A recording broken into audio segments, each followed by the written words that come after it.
Beaucoup de jeunes, y compris moi, sont obsédés par une seule chose, l'argent. Nous voulons gagner beaucoup d'argent. Et pour symboliser justement ces montants que nous voulons gagner, on utilise le chiffre 1 million. On veut tous devenir millionnaires. On veut gagner 1 million de dollars qui est le symbole ultime d'avoir beaucoup d'argent pour un jeune. Cet objectif nous vient souvent des réseaux sociaux, Instagram, TikTok, les influenceurs qui sont en Dubaï en train de montrer leurs voitures, leurs appartements, leurs voyages. Ça nous attire tout de suite et ça nous pousse à avoir les mêmes objectifs qu'eux, avoir le même lifestyle qu'eux. Et pour cela, on doit gagner l'argent. Pour cela, on doit devenir millionnaire parce que la plupart de ces influenceurs disent qu'ils sont millionnaires, répètent qu'ils sont millionnaires. Et donc nous aussi, on s'est dit, on doit devenir millionnaire pour avoir ce type de lifestyle. Autre chose qui nous pousse à avoir ce genre d'objectif, c'est la comparaison sociale avec notre entourage, avec nos amis. Quand tu vois un ami à toi acheter une voiture, toi aussi, t'es directement boosté, tu veux acheter la même chose. Mais tu veux acheter quelque chose de beaucoup plus mieux que ce qu'il a acheté. À première vue, c'est bien avoir ce genre d'objectif, ça peut te pousser à grandir. Mais le problème, c'est que ça peut aussi te pousser à passer complètement à côté de ta vie. Ça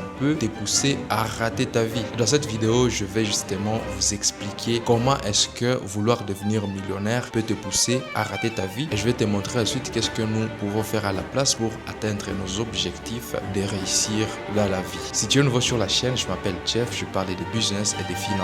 Si ça t'intéresse, abonne-toi sur la chaîne et active la cloche de notification pour ne pas louper mes prochaines vidéos.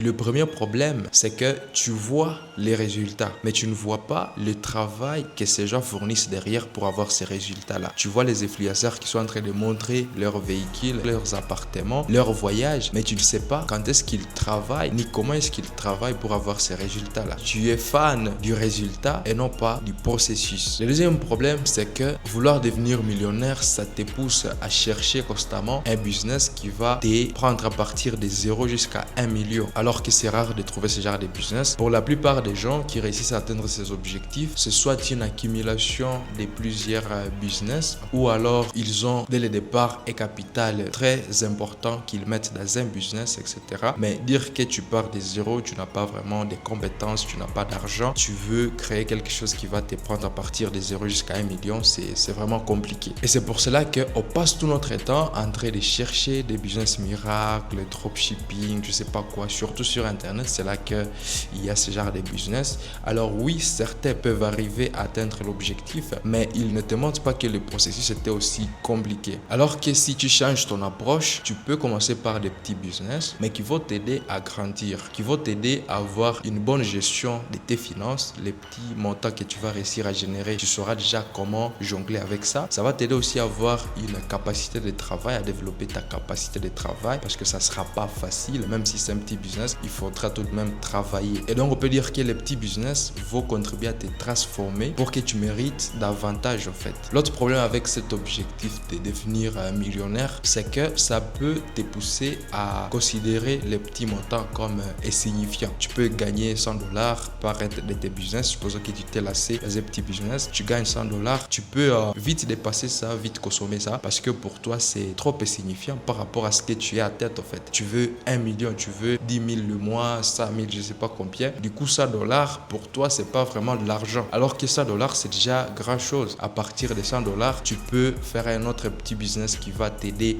à passer de 100 à 1000 dollars, etc., etc., jusqu'à ton objectif de 1 million. Quatrième chose, tu ignores que devenir millionnaire, c'est pas seulement question de chiffres, mais c'est aussi question de mindset. Pourquoi je dis ça? Parce que si on te donne 1 million aujourd'hui, est-ce que tu sauras vraiment garder cet argent-là? Est-ce que dans 5 ans, tu auras toujours les 1 million? Tu auras réussi à développer les 1 million à question? Pour la plupart des gens, c'est non. Parce que pour eux, avoir de l'argent, c'est avoir une belle voiture, c'est avoir un appartement, c'est voyager partout dans le monde. Donc, argent égale dépense pour la plupart des gens. Alors que les gens qui réussissent à atteindre les 1 million, de la meilleure des façons en tout cas, ce sont les gens qui savent que l'argent doit être protégé. L'argent n'est pas fait uniquement pour être dépensé. Et tant que tu n'auras pas cette transformation dans ta tête, ça sera difficile pour toi d'avoir de l'argent. Devenir millionnaire, c'est premièrement bien gérer ses finances, avoir des projets, une bonne réputation, des contacts. C'est pas acheter une voiture, c'est pas acheter une belle maison, etc.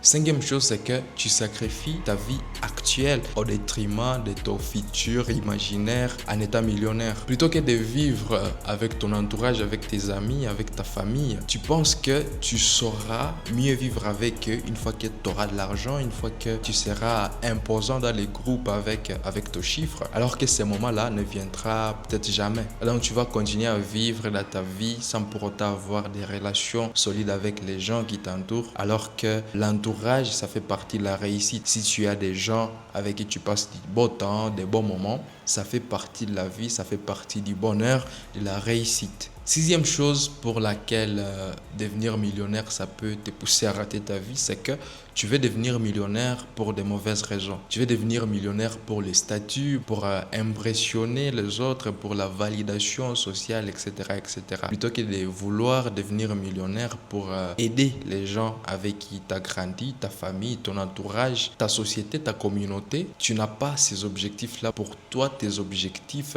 c'est impressionner les autres, qui a la plus grosse voiture, etc., etc. Cette histoire-là de je vais devenir millionnaire, voilà, il faut que je gagne 1 million et tout, c'est souvent pour ces raisons-là, c'est souvent pour de mauvaises raisons.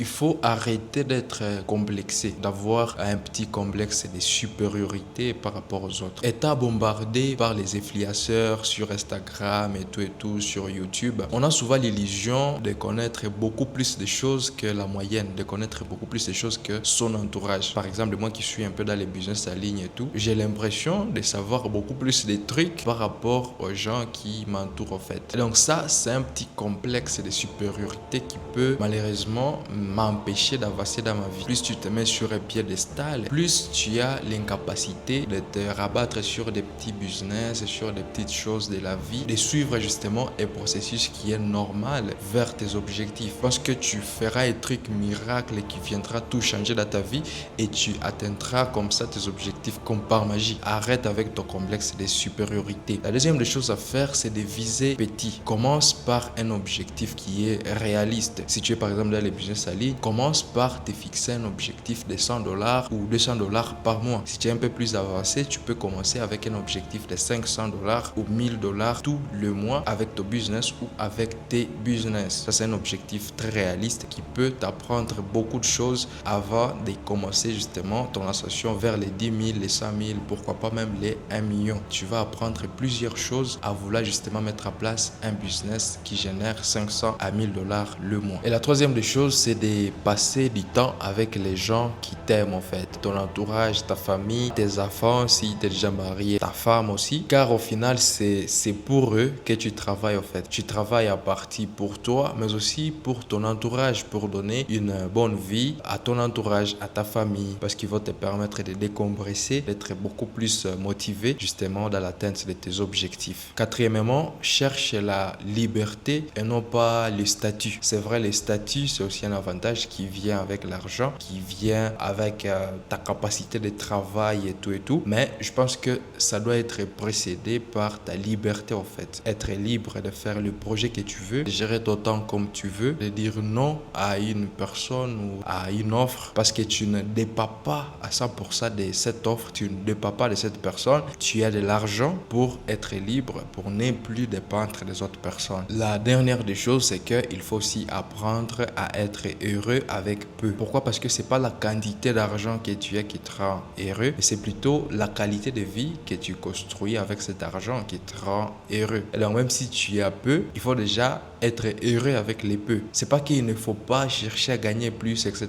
Non, tu cherches toujours à gagner plus tout en étant déjà heureux avec ce que tu as. Si tu n'es pas capable d'être heureux avec ce que tu as, tu seras pas heureux même quand tu auras plus. Le bonheur, c'est quelque chose qui se cultive même avec peu. Et c'est pour cela que j'ai mentionné le fait de passer du temps de qualité avec son entourage, parce que c'est à passer du temps avec ces personnes-là, c'est à rire avec tes amis, c'est à en aller à la salle de sport, c'est à en aller à l'église avec ta famille, que tu développes justement une vie sans pour autant avoir des regrets. Donc voilà, c'était un peu tout pour cette vidéo. J'espère qu'elle vous a plu. Si c'est le cas, lâchez un petit like pour m'encourager à faire ce genre de vidéos. Aussi, dans une prochaine vidéo, c'était Jeff. Salut.